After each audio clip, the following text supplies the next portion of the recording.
Hi there.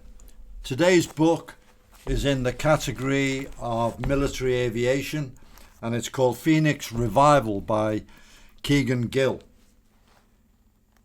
This dramatic autobiography starts with Kegan, an F-18 Hornet pilot, engaged in air combat manoeuvre training off the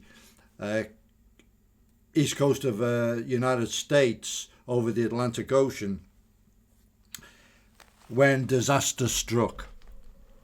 His jet became uncontrollable and he was plunging towards the surface of the ocean at a high speed, and with literally seconds to spare, he ejected. Now, even under perfect conditions, ejecting from an aircraft is a traumatic experience. It's quite frequent for the pilot to experience spinal injuries, limb injuries and so on. The eye capillaries can be burst, all sorts of things can happen. That's under ideal circumstances. And some of you may recall I reviewed a book a while ago called Eject by John Nichol, which is the history of the ejection seat. Fantastic book, and I do recommend you read it, particularly if you read Phoenix Revival as well. So this ejection from the Hornet was far from ideal. In fact, he was travelling at just under 700 miles an hour. Now, it's probably the fastest ever ejection on record, or certainly the fastest that anyone survived. Came out through the canopy and was immediately engulfed in the ocean. And the injuries he suffered were enormous. Broken neck, both clavicles broken, both humerus broken, both legs broken. Plus his helmet, which you probably realise is very tightly strapped to the pilot's head, was ripped off, and his immersion suit was in shreds, and he suffered a traumatic brain injury as a result of that. He ended up in the freezing Atlantic for 90 minutes before he was finally rescued by a US Navy helicopter search and rescue team. His flight leader, who he was training with in these manoeuvres, had provided the locations and stayed on the scene as long as possible to coordinate the rescue. He was casevaced to hospitals and was in a coma for quite a while. And as you can imagine from the extent of the injuries, it took a long time to recover.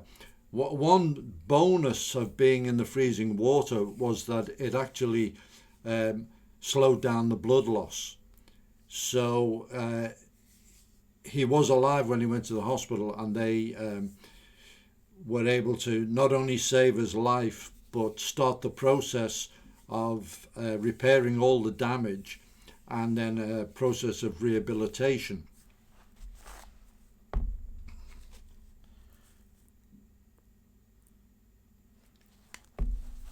The crash was caused by, firstly, a manoeuvre that he initiated, which was not kind of the approved manoeuvre, but that wouldn't have caused the crash. What had happened was some data had been loaded into the processors of the Hornet, very sophisticated aircraft, as all modern jets are, and from a previous training mission which had given the aircraft the impression that it was carrying various stores under wing, which it wasn't. so there was certain weight margins in the aircraft's memory which wouldn't allow you to do certain maneuvers. So when he tried to recover from this minor problem, the aircraft wouldn't let him, and that's when they took the dive into the ocean.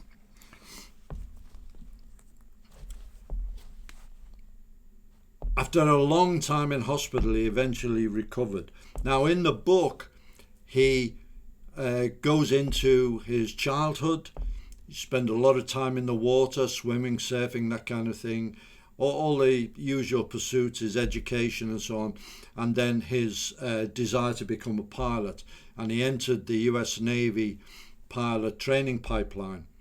And in preparation for the more arduous aspects of it, he took up CrossFit training, and he talks about one of the programs, one of the workouts of the day that he used to do. Very, very arduous training, but it stood him in good stead. The pipeline took him from flying the very small Cessna 152 up through various propeller aircraft into small twin-seat jet trainers, and finally into the more advanced jet fighters. Now, at the time, the Navy was experiencing various cutbacks, and so what they did was keep hiring or raising the bar to pass the various phases of training. So instead of needing, for example, 80%, you started to need 90% just to pass. And but he did manage to do that.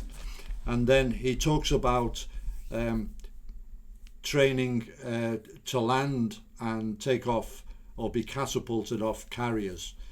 Now, jet fighter pilots are not known for their modesty, but even other pilots will acknowledge that landing on an aircraft carrier, particularly at night, is the most challenging thing that is done in military aviation as a routine.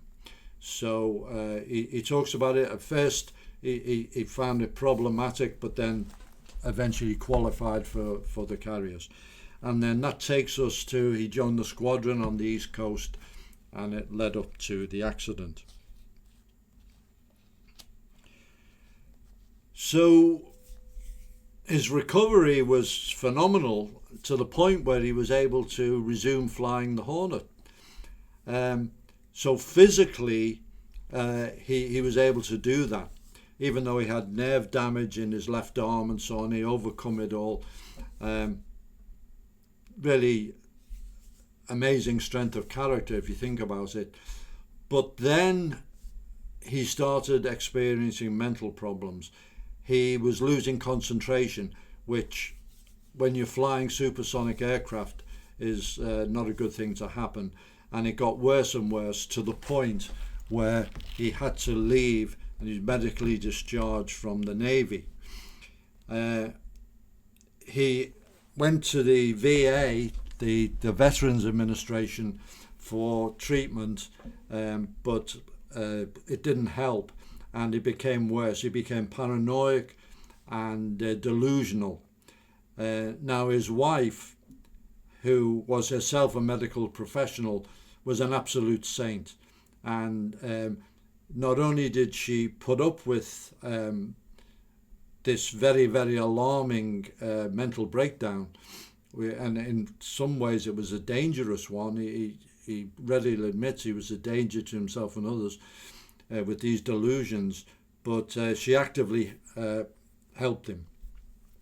Anyway, he ended up committing to enter a mental hospital, and there's quite a lot in the book about that process, and he describes it as being a process where you're deprived of sleep because they wake you up by shining lights in your eyes every 15 minutes to make sure you haven't done anything unwise. There's no exercise. You were indoors all the time under artificial light, and the food was very, very low quality, tasteless, but also of very, very limited nutritional value. And there were no real forms of diversion, entertainment to occupy your mind. And as a Navy pilot, he had gone through SEER training, the survival, evasion, resistance to interrogation, escape training, which simulates being a prisoner. And he said that's exactly the process they use. Sleep deprivation, restricted low calorific diet, imprisonment, no liberty, and so on. And he said after a period, this process has even the most robust military people suffering various forms of mental problems, which is what the interrogators are trying to induce.